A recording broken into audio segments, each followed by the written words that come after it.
Ya Tuhan, tiap jam ku memerlukan-Mu. Engkau layak memberi sejahtera penuh. Setiap jamnya Tuhan, jika ku perlukan, ku datang juru selamat, berkatilah.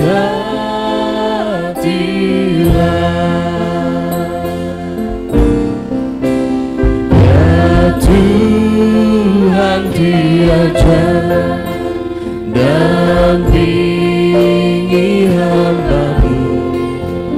Jikalau Kau dekat, hendak menggodaku. Setiap jamnya Tuhan, jika ku perlukan, ku datang juru selamat, berkatilah. Mari bersama-sama kita bangkit berdiri. Ya Tuhan, tiap jam disuka dukaku. Jikalau Tuhan jam berjumpa hidupku. Setiap jamnya Tuhan, jika ku perlukan, ku datang juru selamat, berkatilah. Ya Tuhan, tiap jam. Ya Tuhan, tiap jam ku puji nama-Mu. Tuhanku yang kudus, Engkau ku milikku. Setiap jamnya Tuhan, jika ku perlukan, ku datang juru selamat, berkatilah.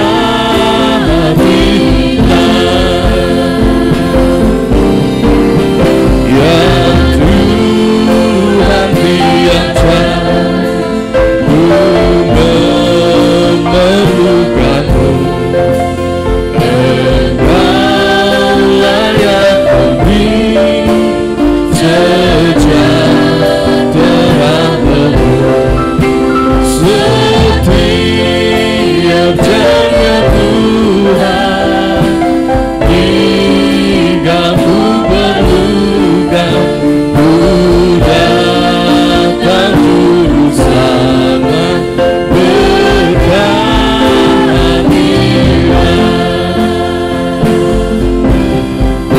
Setiap jamnya Tuhan, jika ku perlukan, ku datang juru selamat, berkatilah.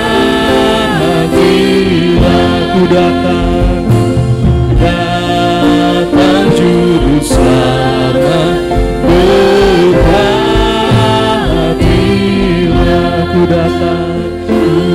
datang juru selamat, berkatilah.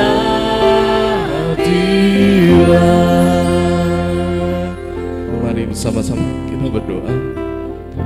Tuhan, kami memerlukan Engkau, bukan hanya hari ini, bukan hanya esok maupun tahun depan Tuhan, namun kami memerlukan Engkau sampai akhir hidup kami, sampai kami menyentuh garis finish Tuhan.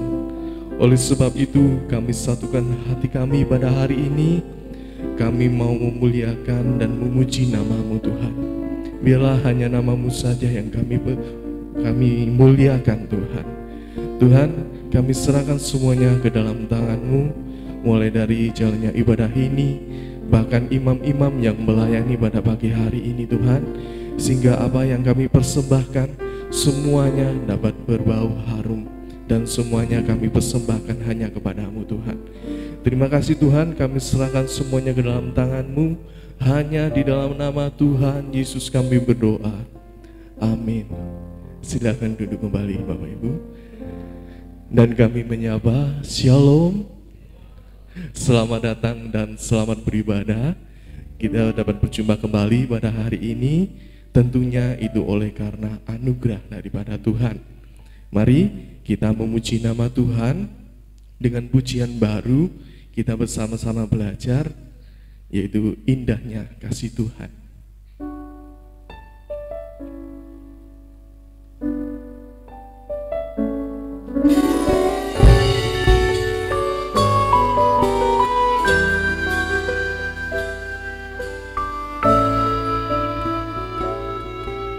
Tuhan, sungguh ku bersyukur Kau menyertai hidupku selama ini. Bapa, ku berterima kasih untuk kasih setiamu yang tak pernah berakhir. Aku ada hari ini karena Tuhan baik dan teramat baik bagiku. Semua yang ku alami bersamamu ku lewati. Indahnya kasih Tuhan seperti pelangi. Sehabis hujan, Tuhan, sungguh kami bersyukur. Tuhan, sungguh ku bersyukur Kau menyertai hidupku selama ini. Bapa, ku berterima kasih untuk kasih setiamu yang tak pernah berakhir. Aku ada hari ini karena Tuhan baik dan teramat baik bagiku. Semua yang ku alami bersamamu ku lewati. Indahnya kasih Tuhan seperti pelangi. Sehabis hujan, aku ada hari ini karena Tuhan baik dan teramat baik bagiku. Semua yang ku alami bersamamu ku lewati. Indahnya kasih Tuhan seperti pelangi. Sehabis hujan, Katakan itu Tuhan, sungguh ku bersyukur. Tuhan, sungguh ku bersyukur Kau menyertai hidupku selama ini. Bapa, ku berterima kasih untuk kasih setiamu yang tak pernah berakhir. Aku ada hari ini. Aku ada hari ini karena Tuhan baik dan teramat baik bagiku.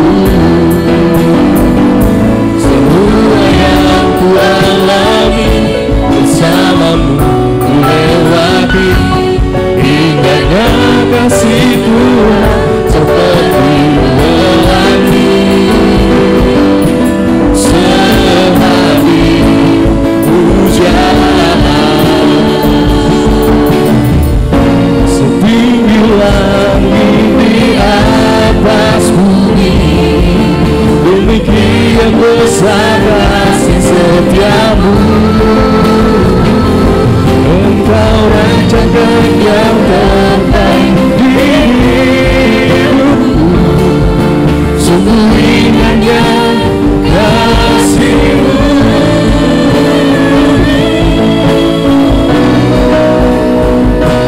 Aku ada hari ini karena Tuhan baik dan teramat baik bagiku. Semua yang ku alami bersama-Mu ku lewati. Indahnya kasih Tuhan seperti pelangi. Sehari hujan, aku ada hari ini. Aku ada hari ini karena Tuhan baik dan teramat baik bagiku. Semua yang ku alami bersama-Mu ku lewati. Indahnya kasih Tuhan seperti pelangi. sehari hujan. Aku ada hari ini karena Tuhan baik dan teramat baik bagiku. Semua yang ku alami bersama-Mu ku lewati. Indahnya kasih Tuhan seperti pelangi. Sehari hujan, aku ada hari ini karena Tuhan baik dan teramat baik bagiku. Semua yang ku alami bersama-Mu ku lewati. Indahnya kasih Tuhan seperti pelangi. Indahnya kasih Tuhan. Indahnya kasih Tuhan seperti pelangi. Indahnya kasih Tuhan. Indahnya kasih Tuhan seperti pelangi. Sehari hujan.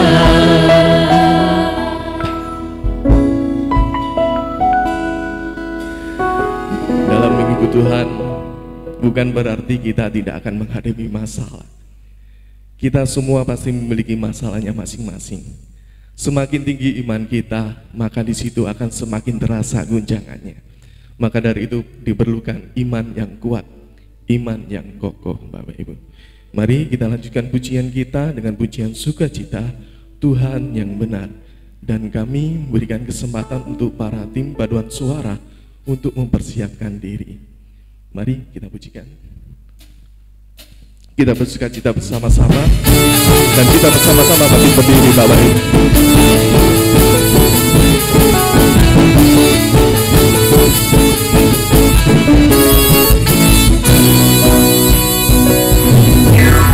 Kau gunung batuku dan Kau kota bentengku, tak akan ku ragu. Kau menjamin hidupku, Kau keselamatanku, dan Kau yang membelaku, tak akan ku takut. Kuasa-Mu di dalamku, walau badai menerpa di dalam hidupku ini. Tabur tangan-Mu Tuhan, mengangkatku tinggi. Kau Tuhan yang benar, tak pernah tinggalkan. Dahulu sekarang selamanya, janji-Mu tak berubah. Kau Alfa dan Omega, awal dan akhir. Semesta alam memuja Engkau Tuhan yang benar.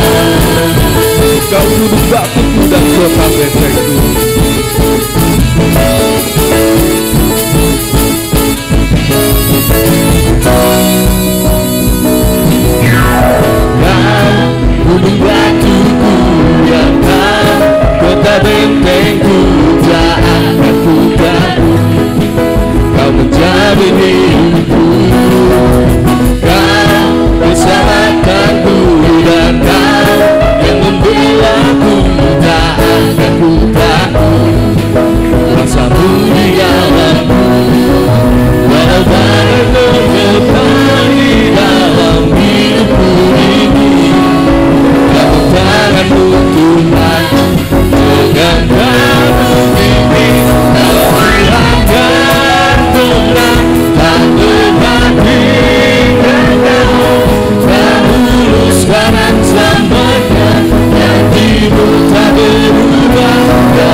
paduan suara kami berikan kesempatannya.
Katakan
Ya, puji nama Tuhan.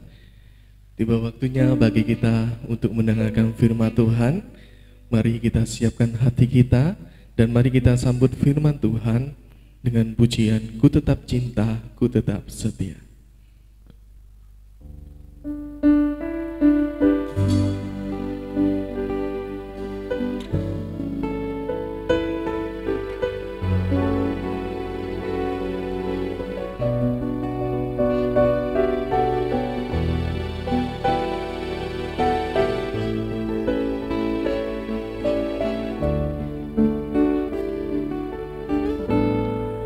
Ku tetap cinta, ku tetap cinta, walau badai datang menerpa. Ku tetap cinta, katakan ku tetap setia, ku tetap setia. Tetap setia, walau taufan datang menerpa. Ku tetap setia. Terlalu banyak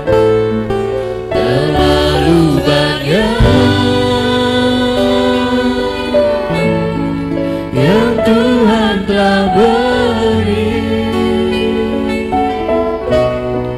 Takkan mungkin ku balas dari apa yang ku miliki. Ku persembahkan seluruh hidupku, ya ku tetap cinta, ya ku tetap setia untuk selama-lamanya. Katakan ku tetap cinta, ku tetap cinta, ku tetap cinta, walau badai datang menerpa. Ku tetap cinta, ku tetap setia, ku tetap setia, ku tetap setia, walau taufan datang menerpa. Ku tetap setia.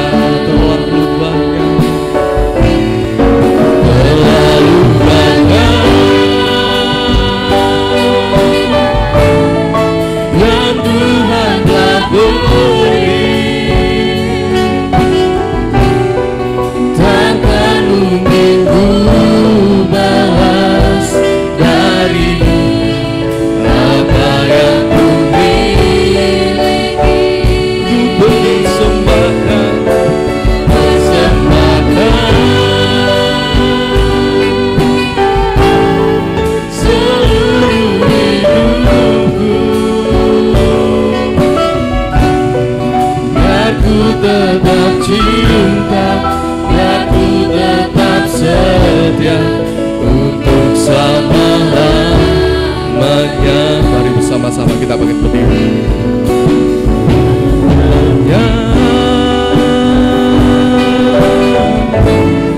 Yang Tuhan telah beri,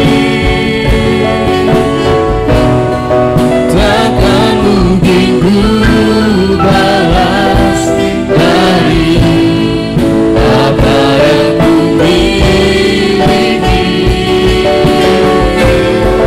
Ku persembahkan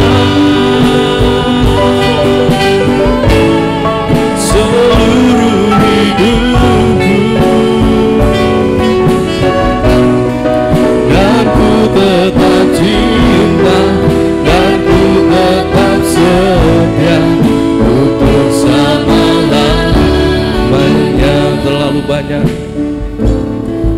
terlalu banyak. Yang Tuhan telah beri, takkan mungkin ku balas dari apa yang ku miliki. Ku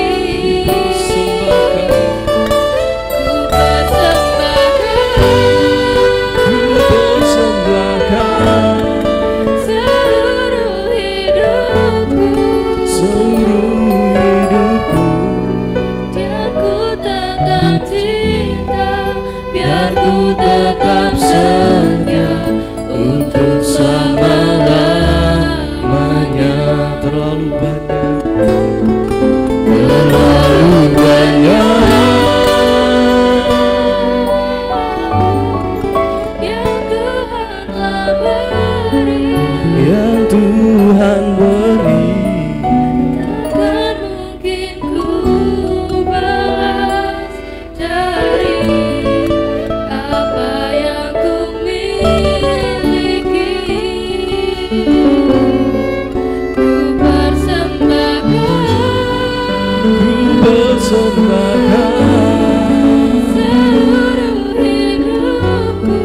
seluruh hidupku, dan ku tetap cinta, biar ku tetap setia untuk selama-lamanya. Terlalu banyak, Terlalu banyak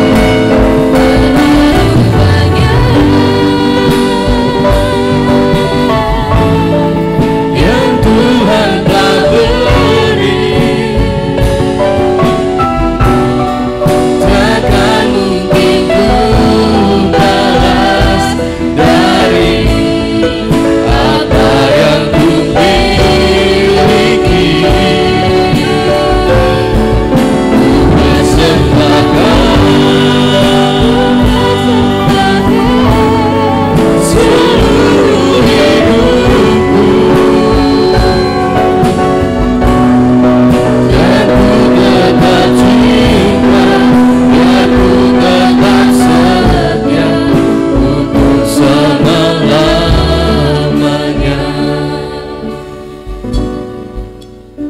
Tuhan, tolong kami untuk kami konsisten dan dapat menepati apa yang kami katakan lewat nyanyian ini.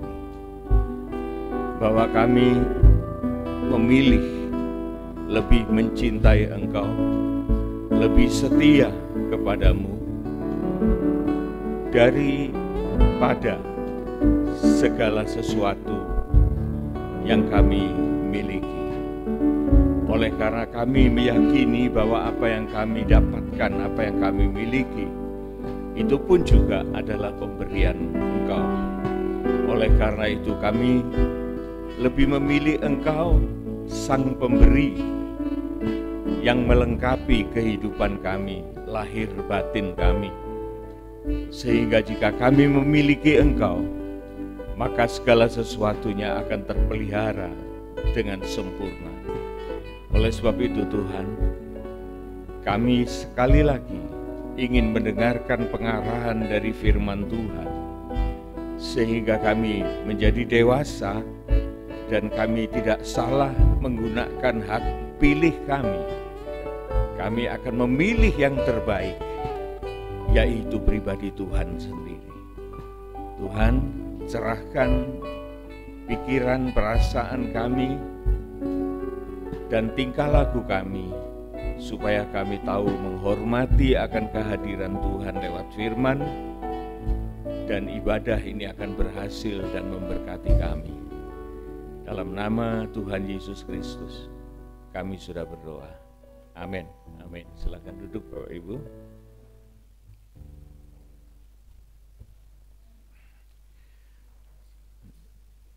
Dari tempat yang penuh bahagia Allah, saya menyampaikan selamat pagi dan shalom.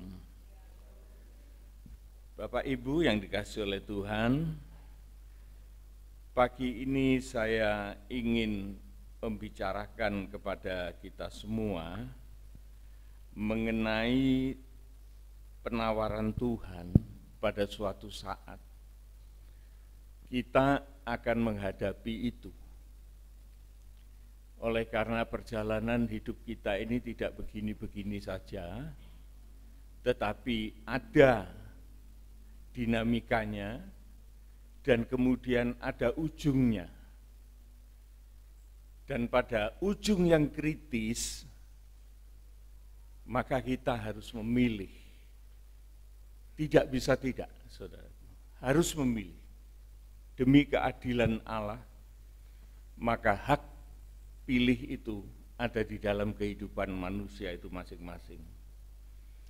Dan setelah kita memilih itu, maka segala sesuatunya akan berjalan seperti apa yang Tuhan mau.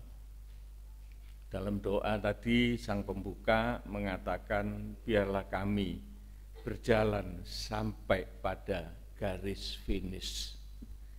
Mungkin saudara mendengar tapi mungkin tidak menarik, tapi buat saya kalimat itu sangat menarik. Karena memang itulah yang kita hadapi. Karena perjalanan kita akan menghadapi suatu selesai. Kita baca di dalam Wahyu, saudaraku, pasal yang ketiga, ini sebagai suatu prakata dari firman yang akan kita bentangkan. Wahyu pasal yang ketiga, ayat yang ke-15 dan seterusnya mengatakan, ya.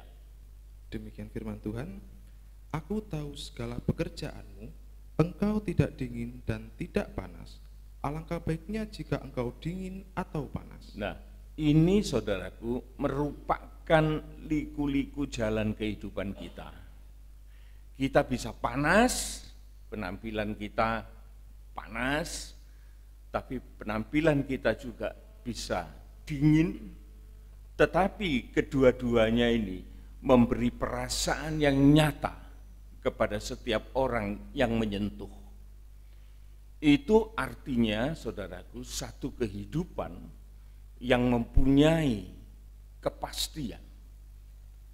Dingin panas dalam hal ini, saudaraku, hanya merupakan gambar bagaimana kehidupan rohani kita yang mungkin bisa kelihatan begitu mentereng, tetapi ada kehidupan rohani yang kelihatannya diam, tenang, tetapi punya kekuatan.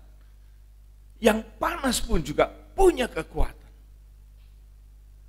Kita mau milih, silahkan. Saudara mau menjadi orang beriman, orang Kristen yang bersikap panas atau dingin, tapi kedua-duanya ini saya tahu, saudaraku, bahwa dingin dan panas ini tidak bisa dipengaruhi oleh pembusukan. Kalau air itu dingin dan dia membeku dengan mutlak, maka tidak ada satu bakteri pun yang bisa bergerak di dalam bentuk yang sedemikian. Juga demikian pula dengan air atau minyak yang panas, maka tidak ada satu bakteri pun yang bisa hidup di alam yang sedemikian. Jadi di sini, saudaraku, Tuhan menekankan tentang kekudusan hidup kita.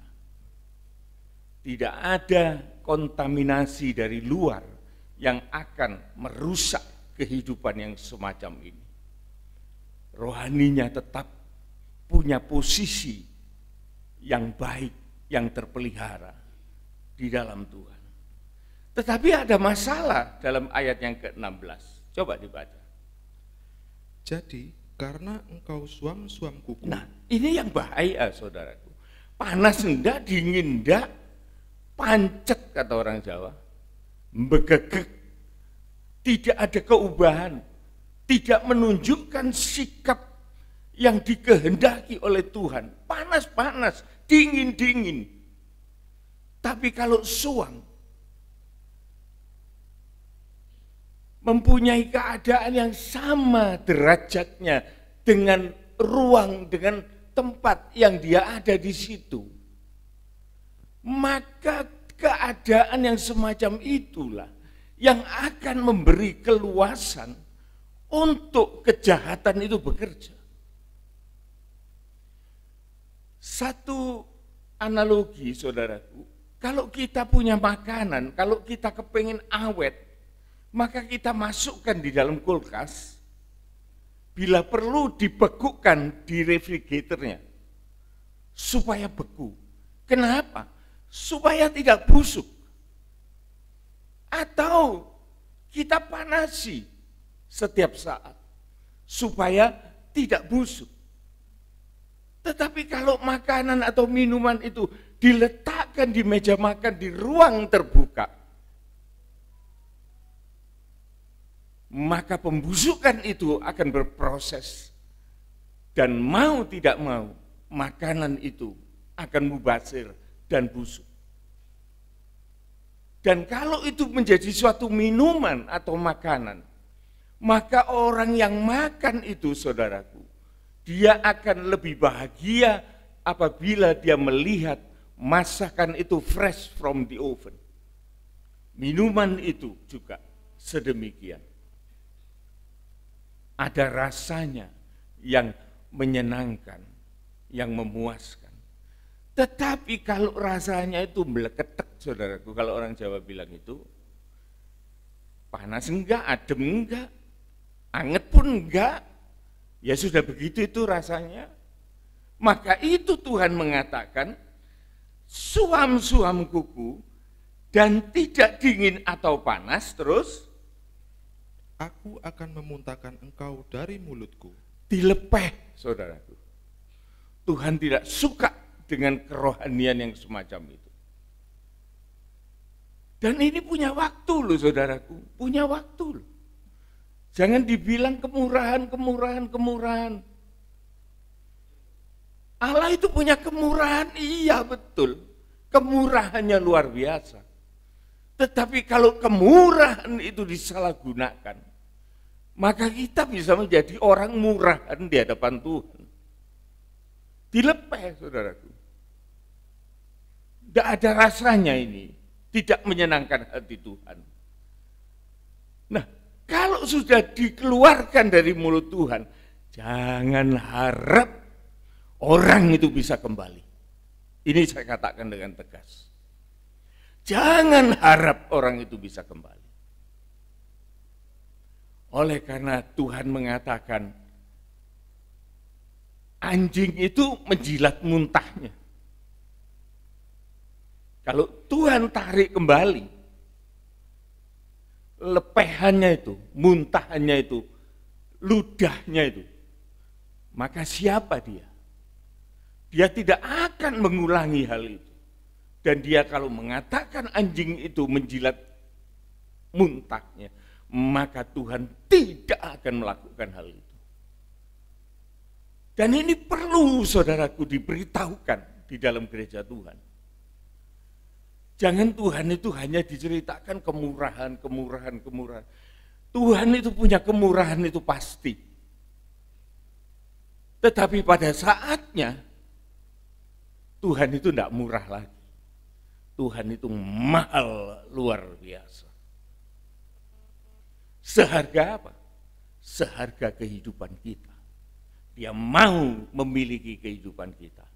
Itu bayaran dari kemurahan Tuhan. Kita akan membalas dengan hal yang semacam itu. Dengan apa yang kita miliki. Ini perlu kita tahu, saudara. Supaya kita jangan menganggap kemurahan Allah itu begitu ringan. Contohnya adalah seperti Esau. Sebetulnya dia itu mempunyai hak prioritas untuk menjadi orang yang diberkati, orang yang sulung menerima hak yang penuh dari Tuhan. Tetapi dia meninggalkan hak itu dan dia kemudian mengurusi hal yang remeh-temeh seperti berburu, cari makanan di hutan, keluyuran, sehingga dia kelelahan, dia capai, dia jauh dari rumah orang tuanya. Hal itu membawa Esau ini menjadi orang yang frustasi, orang yang lelah tubuh, fisik, jiwa. Dan dia pada waktu harus memilih, maka dia menjatuhkan pilihan yang kacau balau, yang salah total, yaitu menukarkan hak kesulungannya itu hanya untuk makanan yang memuaskan fisiknya sementara. Selesai, saudaraku. Tidak akan terulang lagi waktu itu. Sekalipun Esau itu mencari dengan sungguh-sungguh, dengan cucuran air mata, dengan penyesalan yang dalam. Selesai, saudaraku. Tuhan tidak mengubah apa yang Esau pilih. Oleh sebab itu, saudaraku, kita selalu mengingat bahwa waktu itu limit. Waktu Tuhan itu tidak terbatas. Tetapi waktu manusia, waktu dari bumi ini yang dinamakan Kronos, itu ada batasnya. Dan dia akan lenyap begitu saja, dan kita tidak akan kembali ke masa kemarin. Kemarin adalah kemarin, sekarang itu pun sudah menjadi masa depan, masa yang sudah kita lewati. Itulah waktu.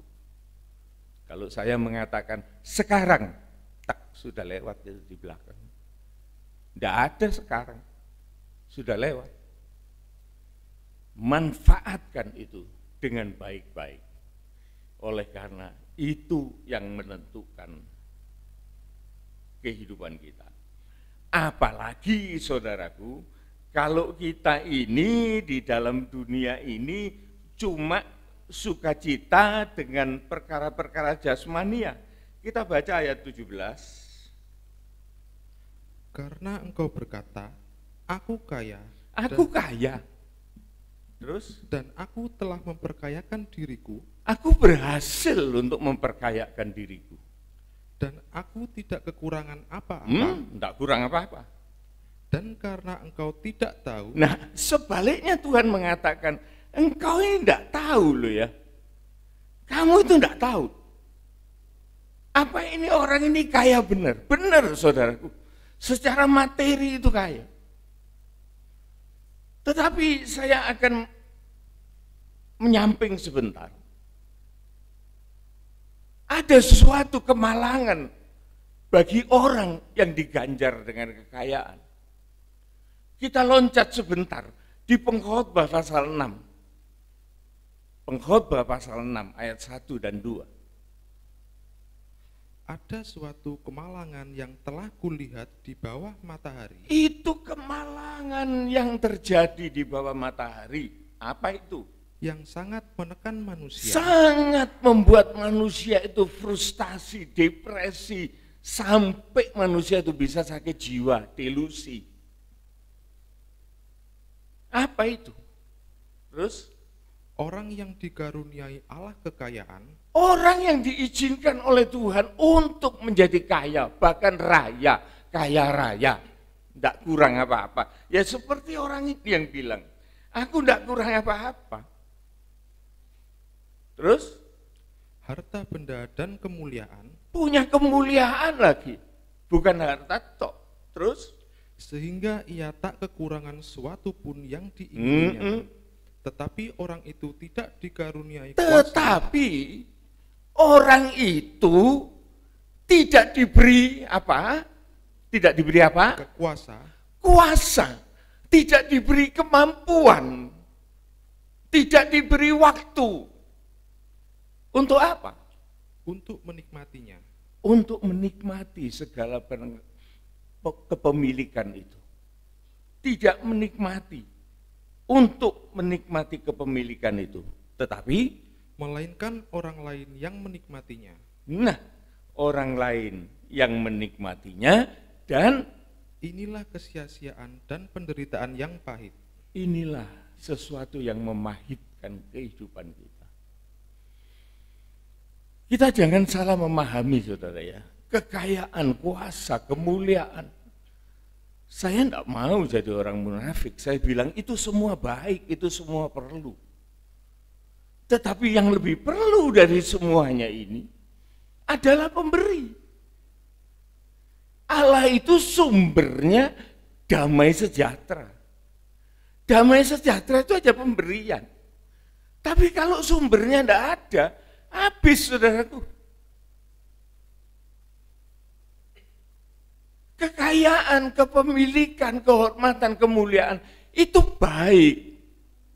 Tetapi itu semua, saudaraku, bisa digunakan hanya untuk orang yang diberi kekuasaan untuk itu. Coba saudaraku, ini kemarin ini baru ada contoh kecil, saudaraku.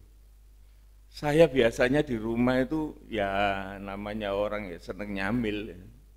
Tapi Tuhan izinkan sakit gigi. Sehari enggak nyamil, utuh makanannya. Lah saya ingat ini. Kalau Tuhan enggak memberi kamu kesehatan untuk menikmati itu, garing kamu. Hal yang sangat sepele, saudara. Tetapi hal yang besar-besar, saya pernah melihatnya. Bagaimana orang yang berkuasa, seorang mantan menteri yang mempunyai usaha yang luar biasa, kekayaannya luar biasa. Tetapi pada waktu pesta, dia hanya makan seperti apa itu? Makananmu itu apa? Havermont. Ini makan Havermont, takut gemuk. Orang ini makan Havermont juga. Padahal tamu-tamunya pesta pora dengan makanan yang enak-enak. Jadi saudaraku, bahwa segala apa yang kita anggap baik itu memang baik, tetapi itu hanya berlaku bagi orang yang diberi Tuhan kuasa untuk menikmati. Ini yang harus kita pikirkan. Jadi kita jangan sombong dengan hal-hal ini, tetapi kita harus menyenangkan hati Tuhan sebagai sang sumber yang memberikan segala-galanya, bahkan memberikan kepada kita kuasa untuk menikmati. Kita kembali ke dalam Wahyu 3. Wahyu 3. Kita ulangi ayat 17. Karena engkau berkata, aku kaya dan aku telah memperkayakan diriku dan aku tidak kekurangan apa-apa, dan karena engkau tidak tahu bahwa engkau melarat dan malang, miskin, buta, dan telanjang. Iya, engkau sebetulnya tidak bisa mengendalikan harta kekayaan. Melarat ini, saudaraku, berasal dari kata larat. Kuda yang larat itu susah ditangkap, susah dikendalikan. Jadi kalau ada orang yang dibilang melarat, orang ini sudah tidak bisa mengendalikan segala-galanya. Ekonominya morat-marit, kehidupan nikahnya hancur lebur, rencana-rencananya di depan juga tidak jelas, yang ditinggalkan di belakang juga morat-marit. Larat, tidak bisa dikendalikan. Dirinya sendiri pun tidak punya kendali. Waduh, saudaraku. Saya sering melihat hal semacam ini. Tapi orang itu tidak merasa. Dia merasa aman-aman aja. Karena apa? Karena dia tidak pernah tahu ada firman yang mengatakan ini. Engkau itu sebetulnya melarat. Punya harta. Karena dia melarat, karena dia larat, tidak bisa mengendalikan. Harta itu dipakai untuk perkara-perkara yang merusak dirinya. Minum, mabuk, ganja, drug, dan lain sebagainya. Itu kan melarat itu saudaraku. Tidak bisa mengendalikan diri. Malang itu celaka. Jalannya itu pada jalan menuju kecelakaan. Miskin. Karena dia tidak pernah bahagia. Miskin. Dia tidak punya pikiran-pikiran yang mulia. Dia menjadi orang yang miskin. Buta lagi. Dia tidak bisa melihat masa depannya. Dan telanjang, artinya dipermalukan. Dipermalukan di dalam hal kehidupan nikahnya. Ada ketelanjangan di sana. Yang semua orang bisa melihat dan mentertawakan. Aduh, saudaraku, bagaimana kalau sudah kayak gini? Kita perlu loh saudaraku, perlu diberi pengetahuan oleh Tuhan. Diberi apa itu, supaya kita ingat gitu, paweling ya. Jadi supaya kita itu ingat perjalanan hidup kita ini saudaraku. Masih ada beberapa jengkal ke depan. Nah sekarang dengarkan firman Tuhan yang memberikan nasihat. Ayat 18. Maka aku menasihatkan engkau. Maka aku menasihati kamu. Supaya engkau membeli daripadaku emas yang telah dimurnikan dalam api. Iya. Agar engkau menjadi kaya dan juga pakaian putih. Supaya engkau memakainya. Agar jangan kelihatan ketelanjanganmu yang memalukan. Dan lagi minyak untuk pelumas matamu supaya engkau dapat melihat. Ada 3 perkara yang Tuhan mau supaya kita apa? Supaya kita apa? Membeli daripadaku. Beli, saudaraku. Ojo njaluk tok. Kemurahan Tuhan itu memberi. Tetapi setelah kemurahan itu diberikan, kemurahan itu jangan dianggap murahan, tetapi kemurahan itu harus kita tuntut dan kita beli dengan harga yang mahal. Bukan murahan, saudaraku. Tadinya saya mikir gini, saudara. Wong wis melarat kok dikongkon tuku emas, oleh endi duit. Kan gitu. Tapi ini berbicara tentang rohani, saudaraku. Jadi ya kita pergunakan apa yang ada pada kita. Memang kita kaya secara jasmani, tapi kekayaan itu harus berani kita tukarkan dengan keselamatan. Kekayaan itu bukan hanya berupa harta, berupa kepintaran, berupa kesehatan, berupa semangat, berupa apa saja yang positif. Itu adalah kekayaan. Jual itu bila perlu.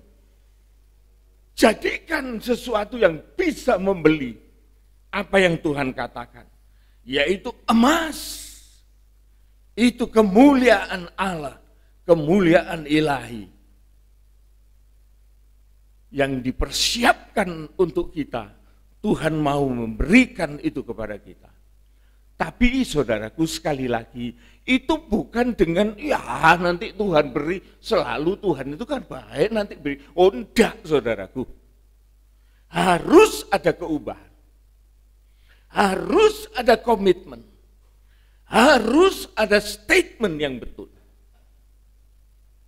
Saya katakan ini saudaraku, pada waktu saya berbicara tentang Roh Kudus itu, bagaimana dia bisa masuk di dalam kehidupan kita.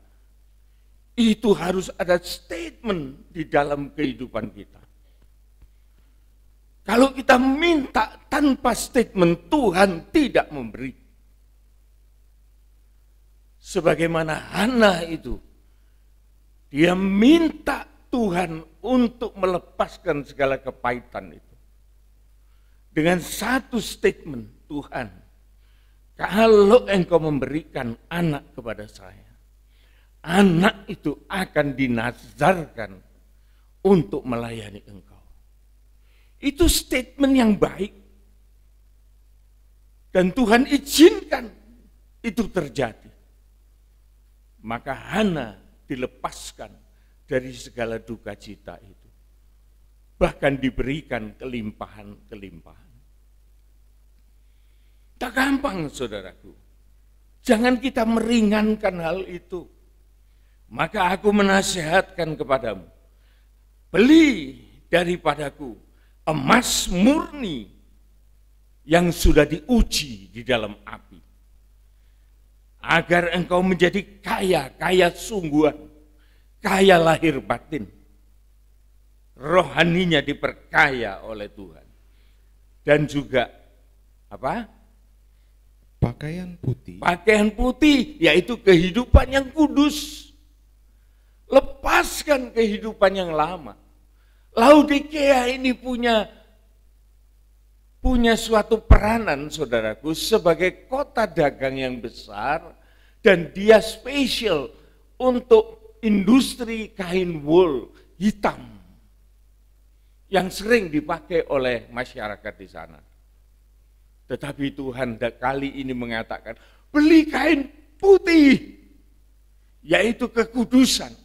Jangan hidup di dalam kegelapan engkau sebagai atribut kegelapan, menggunakan wool hitam itu. Supaya engkau memakainya, terus agar jangan kelihatan ketelanjanganmu. Agar jangan kelihatan ketelanjanganmu, yaitu kehidupan nikah yang rusak, yang binasa, terus yang memalukan, dan lagi minyak untuk melumas matamu. Minyak itu zaman Laodikia ini, saudaraku, itu terbiasa orang-orang itu melumas mata dengan minyak yang bagus untuk kesehatan mata, karena zaman itu banyak debu yang sulit untuk ditahan. Jadi salah satu penahan debu itu adalah kelembapan minyak itu, sehingga debu-debu itu tidak sempat masuk ke mata, tetapi bisa tertanggulangi oleh minyak itu. Tapi kalau orang nggak pakai minyak itu, balik-balik lilipan, saudara. Dia tidak akan bisa melihat dengan enak. Tetapi dengan minyak itu, maka aman mata itu dan bisa melihat dengan jelas. Minyak itu memang selalu berbicara tentang Roh Kudus yang mengurapi pandangan hidup kita, menerangi jalan hidup kita, menjelaskan apa yang akan terjadi dalam kehidupan kita. Ya. Minyak untuk melumas matamu supaya engkau dapat melihat. Jadi hidup itu begitu, saudaraku. Hidup itu begitu. Jadi enggak enak-enak karena kita mengatakan, oh Tuhan itu baik. Ya memang Tuhan itu baik. Tetapi itu pada saatnya, saudaraku. Kalau kita tidak menjalankan kehendak Tuhan seperti apa yang Tuhan mau, maka Tuhan akan meludahkan kita. Keluar dari rencana Tuhan. Dia tidak bisa memuaskan hati Tuhan. Terbuang. Nah ini sangat menderita. Saudara. Saya tadi mengatakan waktu itu limit, harus kita manfaatkan dengan sebaik-baiknya, dan kita tidak boleh di dalam keadaan yang lemah, yang lengah di dalam masalah itu. Kita pindah di dalam Ibrani 12. Ayat pertama, ini sering kita baca, tetapi di dalamnya begitu ada maksud ilahi yang sangat indah, yang membawa kita punya spirit berjuang, supaya kita mencapai kemenangan yang Tuhan janjikan. Ayat pertama Ibrani 12. Nasihat supaya bertekun dalam iman, karena kita mempunyai banyak saksi. Iya, kita hidup ini mempunyai kewajiban untuk menjadi saksi Tuhan. Siapapun kita. Jangan sampai kita ini hidup tanpa ada kebanggaan kita kepada Tuhan, kepada Yesus. Dan kita harus berani menyaksikan itu, sekalipun bukan dengan hanya perkataan, tetapi dengan perbuatan, tingkah laku kita. Kita menjadi saksi atas kemuliaan Tuhan. Jangan sampai, saudaraku, ada orang Kristen tetapi menjalankan kehidupan yang sama sekali tidak cocok dengan apa yang diajarkan oleh Kristus di dalam kehidupannya. Kita harus sering introspeksi, saudaraku. Dan jangan lupa untuk punya statement, punya komit kepada Tuhan. Oleh karena statement dan committed itu menarik hati Tuhan untuk dia berbuat sesuatu di dalam kehidupan kita. Tetapi terus terang, saudaraku, risikonya tinggi. Kalau komitmen kita, statement kita tidak kita jalankan dengan konsekuen, dengan konsisten, maka itu ada masalah di dalam kehidupan kita.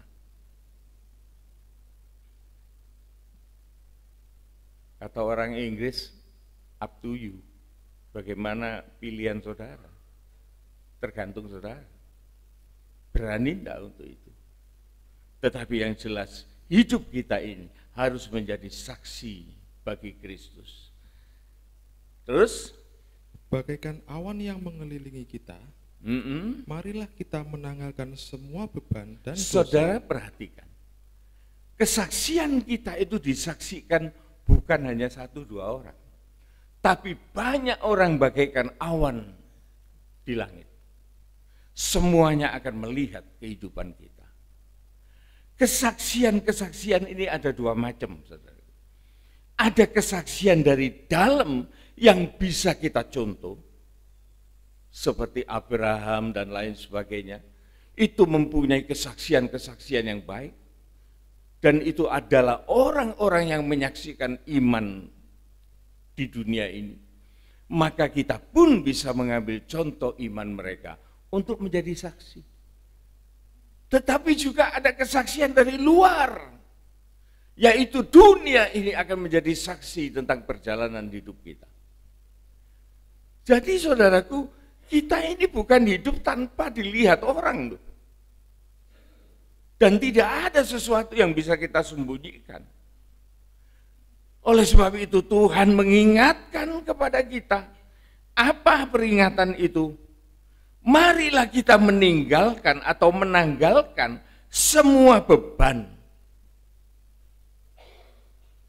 Beban yang paling gelayoti, kata orang Jawa, yang paling gandoli manusia ini ya. Beban itu keinginan loh, saudaraku. Keinginan. Sugih durung karuan sombong didhisikno. Ngenteni sugih kapan sombonge? Lah, sombong ini kan dari keinginan sugih, saudaraku, keinginan kaya. Karena dia mengatakan kaya durung karuan, sombong aja didhisikno. Sombong itu dari keinginan. Tidak kerasa orang itu. Dia merasa bahwa dirinya baik-baik saja. Tetapi itu merupakan beban. Orang sombong itu dosa apa enggak? Hukum dunia ini bisa enggak mempidanakan orang sombong? Enggak bisa, saudaraku.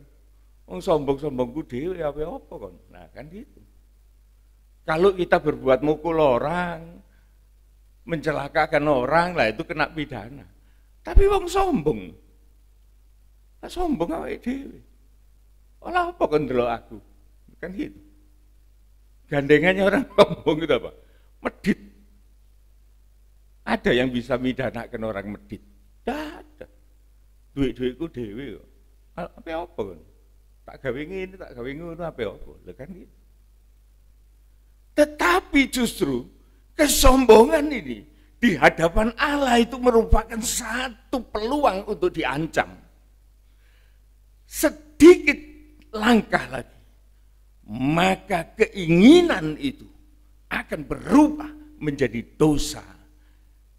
Dan jikalau dosa itu tidak disadari, tidak diselesaikan, maka firman Tuhan mengatakan dosa itu akan melahirkan maut. Jadi jangan main-main dengan beban, loh, saudaraku. Beban itu bukan dosa, belum jadi dosa. Tapi kalau beban itu sudah dijalankan atau keinginan itu sudah dijalankan, dia melahirkan dosa. Dosa itu kalau diumbar, saudaraku, tidak segera diselesaikan, tidak segera didamaikan dengan Tuhan, maka dia mengundang maut, perpisahan dari Tuhan. Ya, semua beban dan dosa itu harus disingkirkan untuk kita maju. Dikatakan yang begitu merintangi kita dan berlomba dengan tekun dalam perlombaan yang menjadi kewajiban buat kita. Jadi kalau kita ini mau jadi saksi bukan leha-leha, saudaraku, tetapi ada perjuangan. Dan perjuangannya ini tidak main-main. Harus profesional. Dia tahu apa yang menjadi beban yang tidak perlu. Apalagi yang merupakan kesalahan, kecurangan, dosa itu. Dan kita maju berlomba, disertai apa? Ketekunan. Ada durasi, saudaraku. Dalam perlombaan itu beda-beda, saudaraku. Durasi yang paling panjang itu sepak bola. Dan juga lari maraton. Wah, itu saudaraku, itu menguji ketekunan. Kalau sumo itu cuma sebentar. Paling banter itu 3 menit 1 ronde. Gubrak, langsung luntung 1, selesai. Kalau tinju itu 12 ronde, itu masih lama, itu 30 menit. Tapi kalau lari maraton, itulah perlu ketekunan. Kalau orang itu kelebihan berat badan, ya, kemudian dia mengambil cabang olahraga lari maraton, cuma 100 meter, 200 meter, dodok, tidak kuat. Kalau mau lari, ya di sini ada pelari maraton, siapa namanya? Novita, ya. Ini kalau lari maraton menangan, saudaraku. Coba lihat aja fisiknya. Tidak ada beban, tidak ada sesuatu yang gandoli dia. Tapi kalau Ferry, ya. Tapi kalau dia sumo pasti menangan, saudaraku.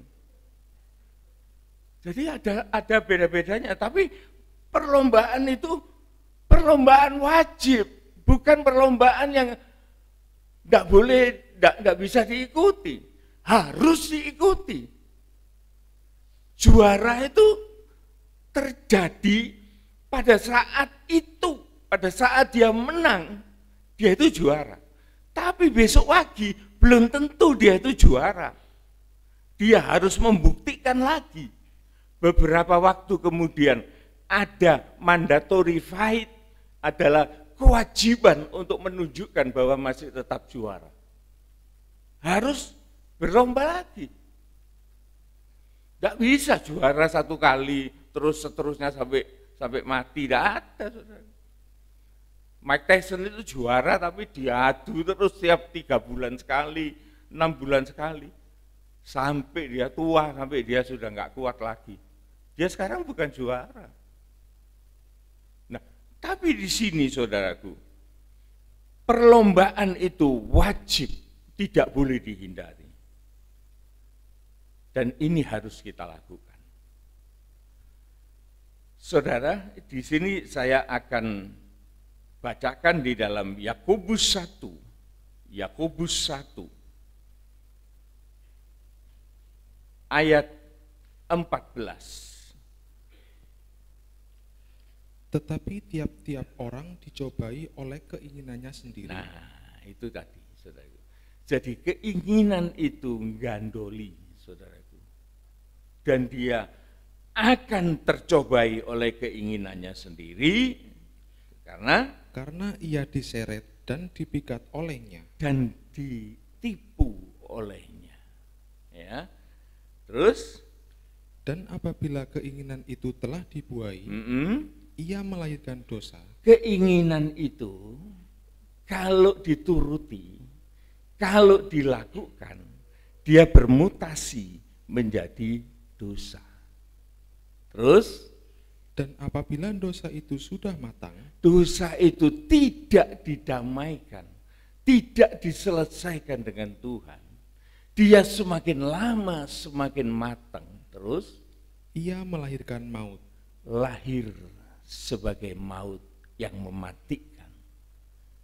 Ini saudaraku, kalau kita tidak cepat menggunakan waktu kita, tidak cepat menggunakan penawaran Tuhan atas kehidupan kita, maka sungguh kita ini menjadi seorang yang merugi. Saya ingin mengajak kita, saudaraku, untuk menutup khotbah ini dengan sebuah perumpamaan di dalam Lukas pasal 19 ayat 1 seterusnya. Ini sebagai respon orang yang benar pada waktu dia mendapatkan kesempatan yang sangat kritis, waktu yang sangat terbatas, tetapi dia mempergunakan kesempatan itu sebaik-baiknya dengan segala pengorbanan yang dia lakukan. Ya, kita baca. Zakheus, Yesus masuk ke kota Yeriko dan berjalan terus melintasi kota itu. Ya, Yeriko ini adalah lambang keduniawian. Yeriko itu adalah harum, tetapi Yeriko itu juga terkutuk, sehingga pada waktu Yosua itu mengutuk Yeriko itu untuk tidak dibangun lagi. Tetapi ada seorang raja yang bernama Hiel mengorbankan anak sulung dan anak bungsunya untuk membangun kembali Yeriko itu. Dan Tuhan lewat di kota itu dan berjalan melintasi. Terus? Di situ ada seorang bernama Zakheus, kepala pemungut cukai, dan ia seorang yang kaya. Dia bukan orang miskin, saudaraku. Dia itu dirjen pajak dari kota Yeriko. Kota Yeriko itu adalah kota yang luar biasa, mentereng, dan di dalamnya peredaran uang itu luar biasa. Dan Zakheus ini, dia menjadi seorang dirjen pajak yang mengabdi kepada Romawi.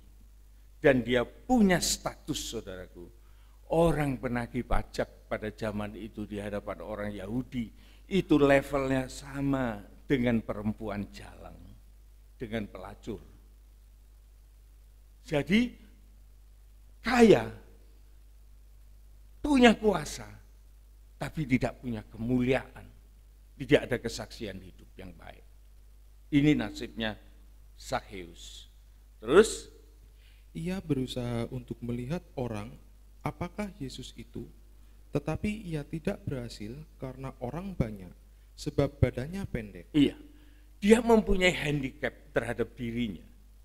Dia bukan orang yang secara fisik, dia bukan orang yang normal. Dia ada ukuran di bawah rata-rata. Tetapi karena dia kaya, tidak ada orang yang berani ganggu dia. Dan dia punya kuasa di situ. Cuma saudaraku, yang menarik ini, dia itu berusaha mau melihat siapa sih Yesus itu. Dari mana? Kemauan ini dari mana?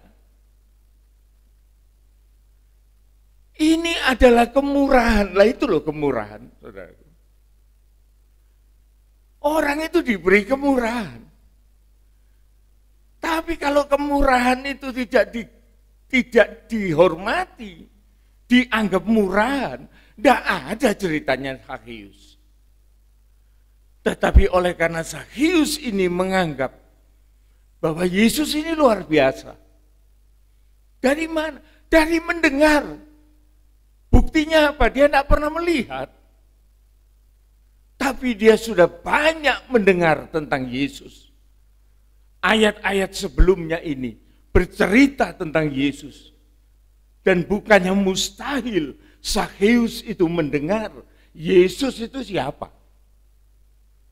Dan kemudian dengan segala keadaannya yang terbatas, dia ingin mengetahui, melihat, tetapi ia tidak pernah berhasil. Karena orang banyak. Mungkin saja saudaraku, orang-orang itu tahu, oh ini Zakheus iki. Apa hopo iki? Pun delok Yesus, ojo tutupono. Ditutupi dia. Dia kan pendek. Dia lihat punggungnya orang. Tapi dia semangatnya menggebu-gebu. Statement komitmennya itu jalan, saudaraku.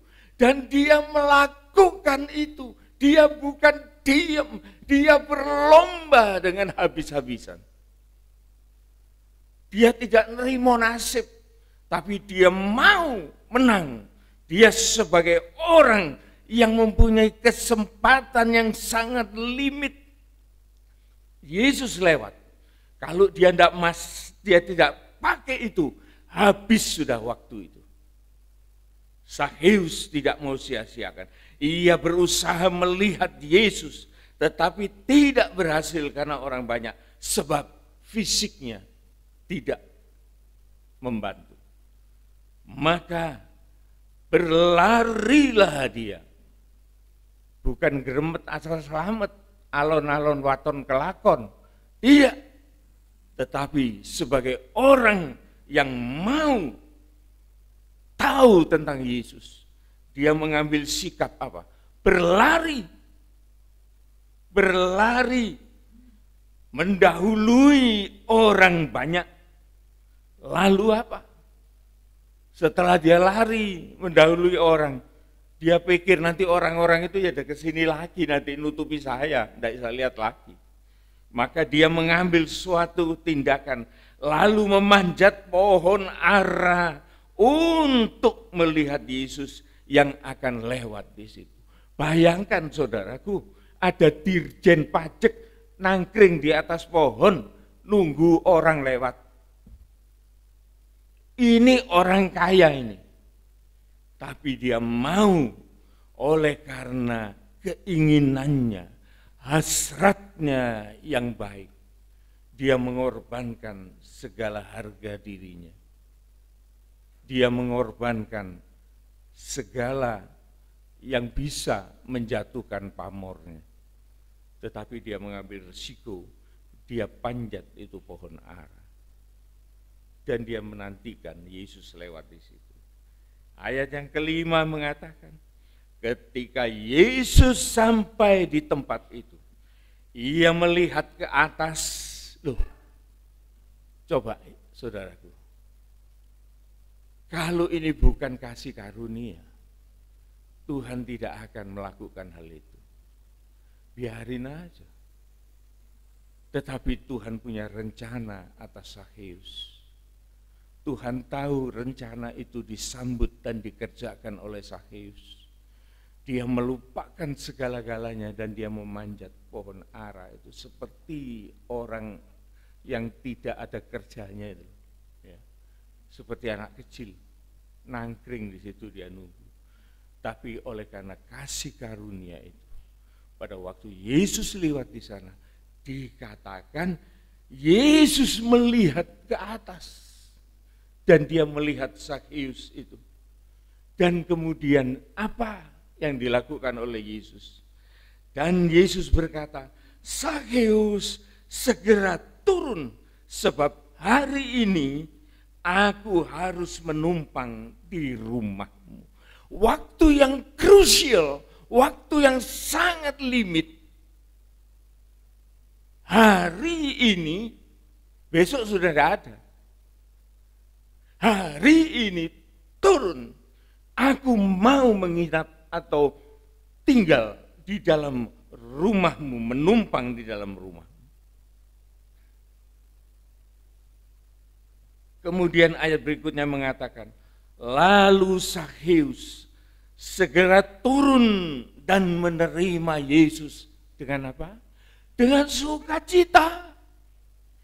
Ini adalah tanda orang yang mendengar dan menuruti panggilan Tuhan. Maka pada waktu dia disuruh turun, dia datang kepada Yesus dengan sukacita yang besar. Sukacita, saudara.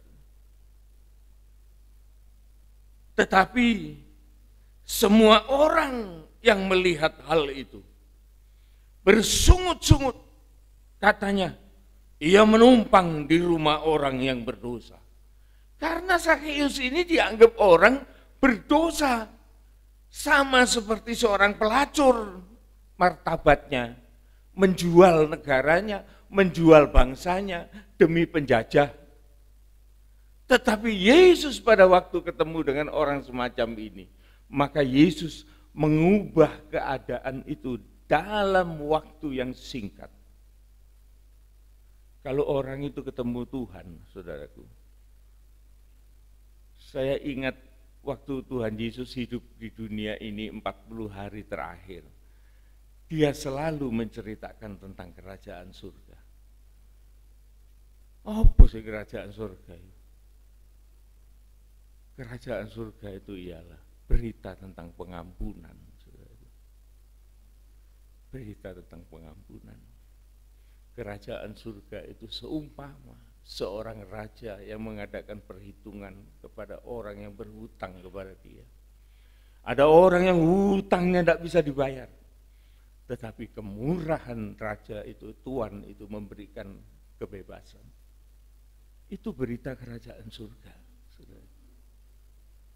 Waktu Zakheus ini bertemu dengan Yesus, maka pastilah dia mendengar berita-berita tentang pengampunan dan lain sebagainya. Orang bersungut-sungut, tetapi kerajaan surga itu tetap diberitakan.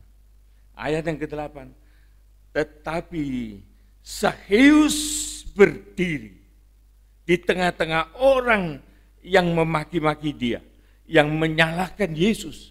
Zakheus tampil sebagai saksi hidup yang telah diubahkan setelah dia melakukan perjuangan, setelah dia melakukan perlombaan yang luar biasa, memperkenan hati Tuhan, tidak panas dingin, tetapi dia menunjukkan bukan suam, tetapi dia menunjukkan dingin atau panas. Dia kerjakan itu dan memperkenan hati Tuhan. Apa yang terjadi? Saudara lihat, ayat yang ke-8. Tetapi Zakheus berdiri dan berkata kepada Tuhan, kepada Yesus, Tuhan, ini komitmen, ini statement. Setengah dari milikku akan kuberikan kepada orang miskin. Ketemu Tuhan itu ada loh kepedulian terhadap orang lain. Ada loh perasaan itu nyes itu ya, lihat orang lain itu. Ada loh kepedulian untuk orang lain itu. Tadinya enggak, saudaraku. Zakheus ini kejem banget. Tetapi setelah ketemu Yesus, hatinya menjadi terenyuh. Dan dia mendengar berita kerajaan surga itu. Dan mulai timbul kepedulian terhadap orang lain. Beda dengan pemuda kaya itu yang diminta oleh Tuhan, jual barangmu, berikan kepada orang miskin. Orang miskin, olah apa? Kan gitu. Tidak ada kepedulian. Tetapi Zakheus ini mendadak sontak bahwa dia mengalami satu keubahan. Tuhan, setengah dari milikku ini akan kuberikan kepada orang-orang miskin. Dan sekiranya ada sesuatu atau seseorang yang aku peras, ini tanda pertobatan, saudaraku. Kalau ada yang aku peras dari seseorang, maka aku akan kembalikan pemerasan itu 4 kali lipat. Saudara, Zakheus ini di dalam waktu semalam dari orang kaya mendadak jadi orang yang tidak punya uang, miskin. Lah gimana hartanya dikasihkan orang miskin separuh, tinggal separuh. Orang yang ditipu sama dia itu banyak, saudaraku. Itu dikembalikan 4 kali lipat. Miskin mendadak dia secara fisik. Tetapi kata Yesus kepadanya, hari ini telah terjadi keselamatan kepada rumah ini karena orang ini pun anak Abraham. Memang orang ini orang Yahudi, anak Abraham. Tetapi yang dimaksudkan anak Abraham itu ialah ini anak dari bapak iman, yaitu Abraham. Iman Abraham ada pada orang ini. Berani melakukan perubahan atas kehidupannya. Sebagaimana Abraham itu tanpa dia tanya, tetapi dia percaya bahwa Allah itu ada dan Allah itu berbicara dengan dia, maka dia tinggalkan segala sesuatu. Maka Yesus mengatakan orang ini anaknya Abraham. Bukan hanya keturunan, tetapi imannya itu iman Abraham. Berani mengambil resiko. Dan kemudian Tuhan berkata kepada orang-orang yang marah itu, sebab anak manusia datang untuk mencari dan menyelamatkan yang hilang. Ini kemurahan.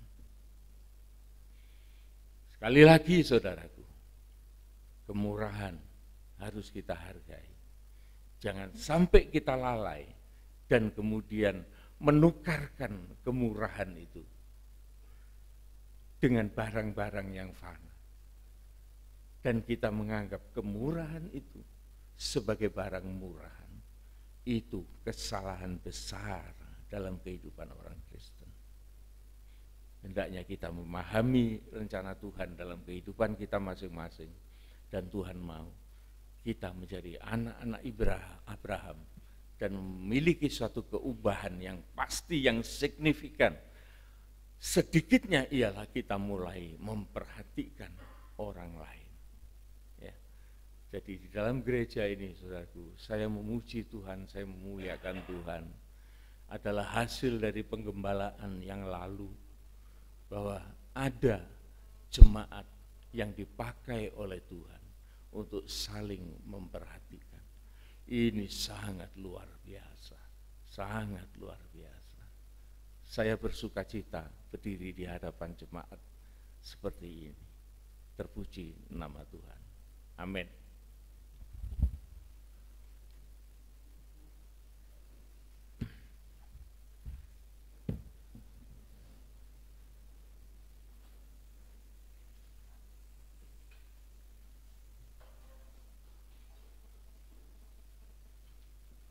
Kita nyanyikan sebuah nyanyian pendek. Nyanyian ini cukup lama, tetapi mempunyai kata-kata yang sangat berarti. Dan kita mempersiapkan diri untuk memanfaatkan perjamuan kudus. Kita siapkan.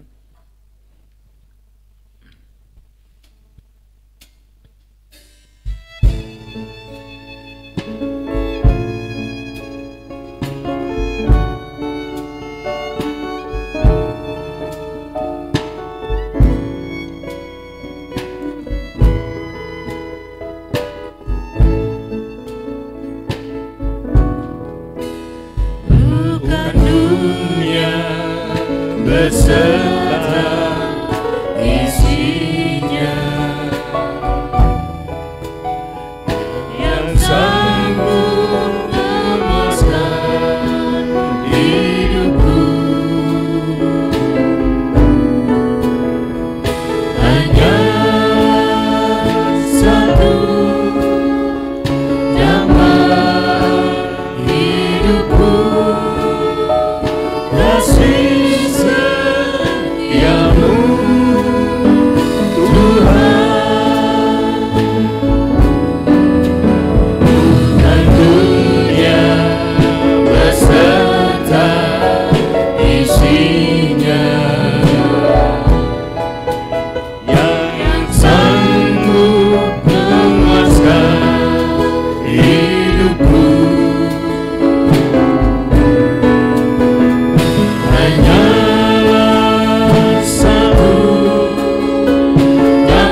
hidupku.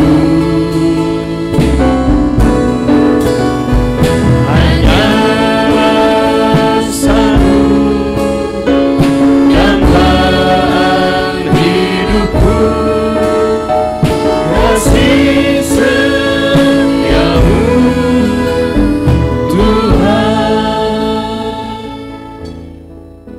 Saudara, sekali lagi saya katakan,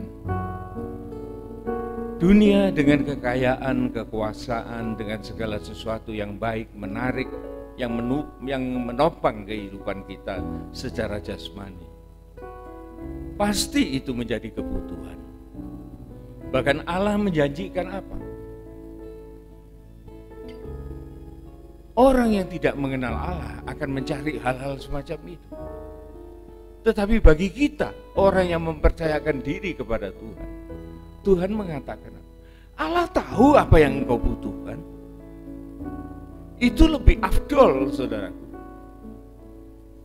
Dan itu lebih menjamin. Kita cari belum tentu kita butuh. Tetapi kalau Tuhan yang tahu apa yang menjadi kebutuhan kita, maka itu yang sangat tepat bagi ukuran kita. Tetapi di sini, saudaraku,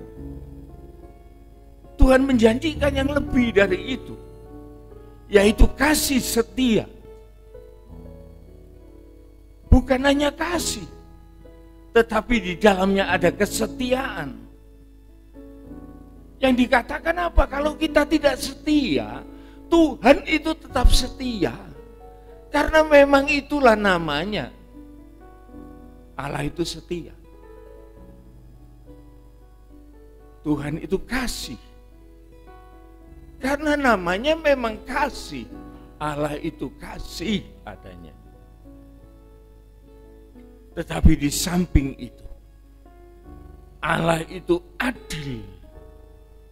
Dan dia tidak memandang orang. Salah adalah salah, benar adalah benar. Adil itu artinya ada punishment, hukuman. Ada reward, ada penghargaan. Itu keadilan. Nama Allah itu adil. Oleh karena kita harus mengenal watak Allah ini. Allah itu bukan hanya adil dan benar, tetapi Dia mempunyai suatu kebenaran. Bukan hanya adil, tapi ada kebenaran. Dan dia itu akan siap untuk membenarkan orang yang mohon ampunan kepadanya. Dan waktu itu selalu Tuhan bukakan di dalam gereja. Tetapi orang di luar jangkauan yang sudah dimuntahkan, maka dia pasti tidak akan berada di dalam rumah Tuhan. Dia tidak akan mendapat kesempatan seperti itu. Mari kita hargai kasih karunia lewat kematian Tuhan di atas kayu salib. Kita bangkit berdiri, saudaraku. Kita nyanyikan kur ini, bukan dunia beserta isinya.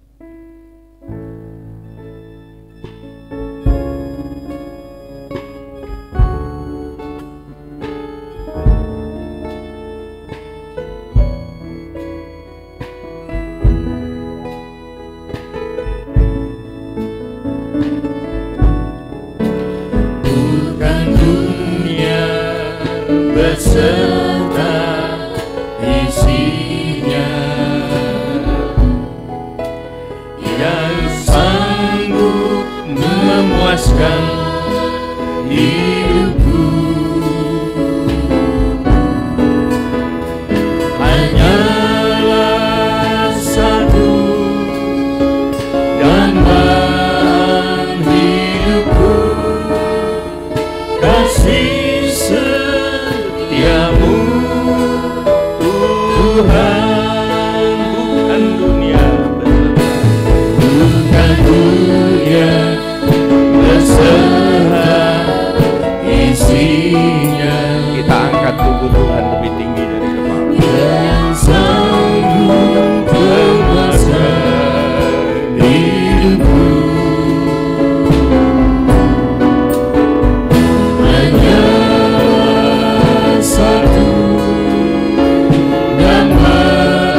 Sebab apa yang telah kuteruskan kepadamu, telah aku terima dari Tuhan, yaitu bahwa Tuhan Yesus pada malam waktu ia diserahkan, mengambil roti, dan sesudah itu ia mengucap syukur atasnya.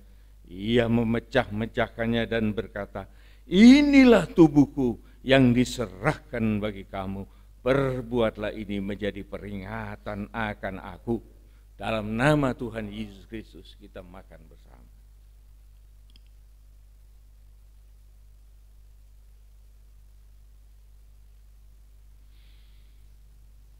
Kita persiapkan cawan.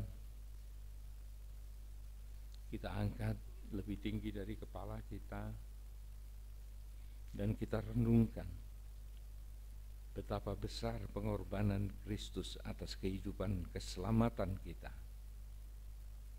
Tidak seorang pun yang dibiarkan binasa, kecuali apabila orang itu menentukan jalannya sendiri seperti Yudas. Tuhan menawarkan sesuatu yang baik. Demikian juga ia mengambil cawan sesudah makan, lalu berkata, cawan ini adalah perjanjian baru yang dimeteraikan oleh darah.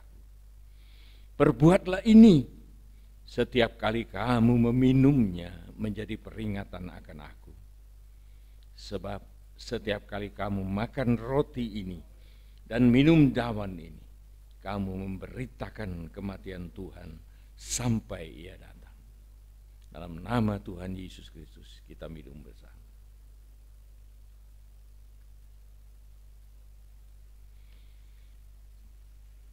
Kami bersyukur Tuhan, karena Engkau memberikan kesempatan kepada kami untuk melakukan kebaikan-kebaikan di bumi ini.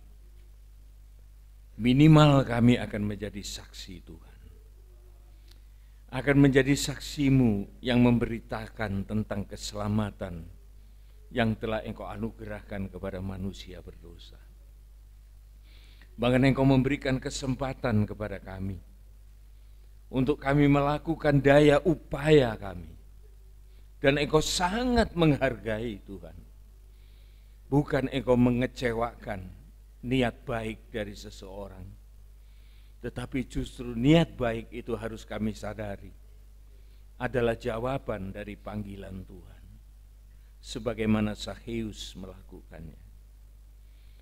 Tuhan, terima kasih. Kami rindu bertemu dengan Engkau Tuhan, dan hari ini kami berjumpa dengan Engkau lewat firman-Mu. Dan di dalam hari-hari yang lain Tuhan, kami percaya Engkau tetap berkemurahan atas kami, dan Engkau akan mencari kami, dan kami berada di dalam rumah Tuhan. Terima kasih Tuhan buat firman yang telah kami dengar, menguatkan hati, pikiran, perasaan kami untuk kembali kepada jalan-Mu dan bersemangat di dalam melakukan segala perintah-Mu. Dalam nama Tuhan Yesus Kristus kami sudah berdoa. Amin. Amin. Silakan duduk, ada pengumuman.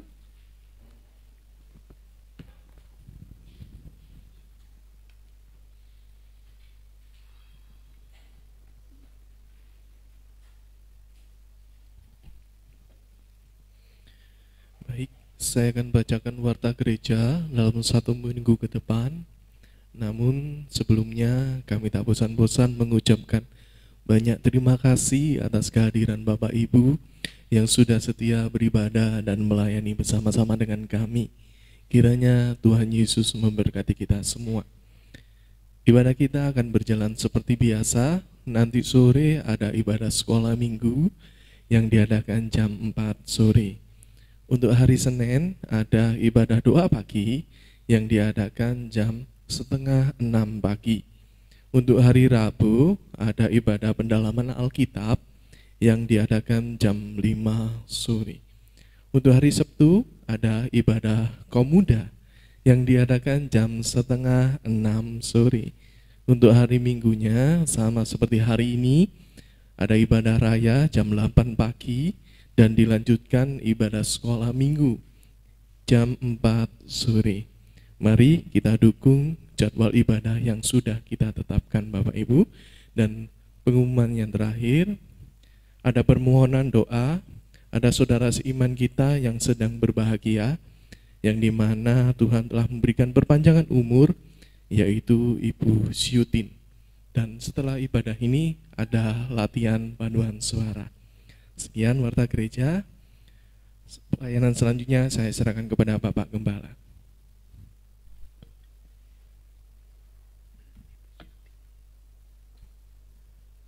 Sebelum kita meninggalkan rumah Tuhan, kita akan mengucap syukur dan berdoa bagi beberapa orang. Mari kita bangkit berdiri, saudaraku, kita akan berdoa.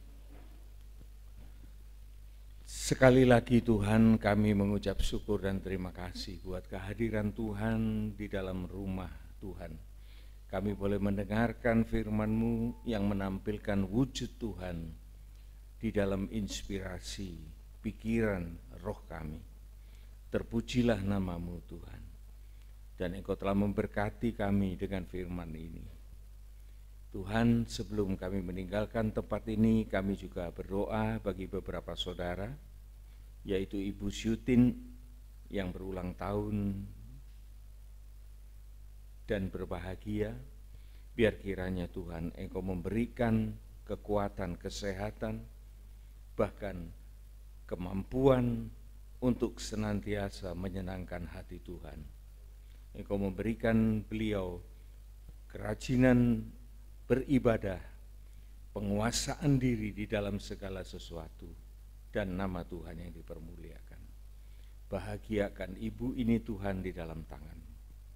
Kami juga berdoa bagi beberapa saudara kami, yaitu saudara Sony, yang baru Engkau karuniakan lagi seorang anak, dan biarlah kiranya Tuhan pemeliharaanmu secara lengkap dan tuntas kepada keluarga Bapak Sony ini, sehingga Engkau memberikan kekuatan dan kesehatan bagi anak yang baru lahir ini, dan Engkau anugerahkan segala karunia-karunia surgawi untuk anak ini boleh Engkau pakai di dalam masa dewasanya. Terpujilah nama Tuhan. Terima kasih buat yang lain-lainnya Tuhan, buat segala kesembuhan, pemulihan dari yang sakit. Kami teringat Tuhan, kami juga doakan hamba-Mu Bapak Pendeta Yodi yang di dalam keadaan sakit. Biar kiranya Tuhan, kiranya uluran tangan kasih-Mu, kuasa penyembuhan-Mu akan memulihkan kesehatan hamba-Mu ini untuk kembali boleh melayani sidang jemaatnya. Segala kuasa yang bukan dari Allah, kami tengking di dalam nama Tuhan Yesus Kristus. Engkau menyingkir atas kami. Engkau tidak berhak atas kehidupan yang telah ditebus oleh darah Yesus.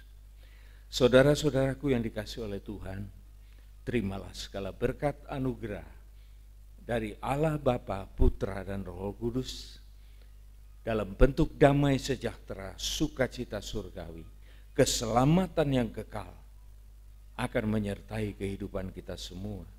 Mulai dari saat ini sampai Maranatha Tuhan Yesus datang kembali. Pulang bersama dengan Dia dan disertakan dengan segala berkat-berkat jasmaniah untuk kami juga boleh menjadi berkat bagi sesama. Dalam nama Tuhan Yesus Kristus kami sudah berdoa. Amin. Amin. Amin. Tuhan berkati.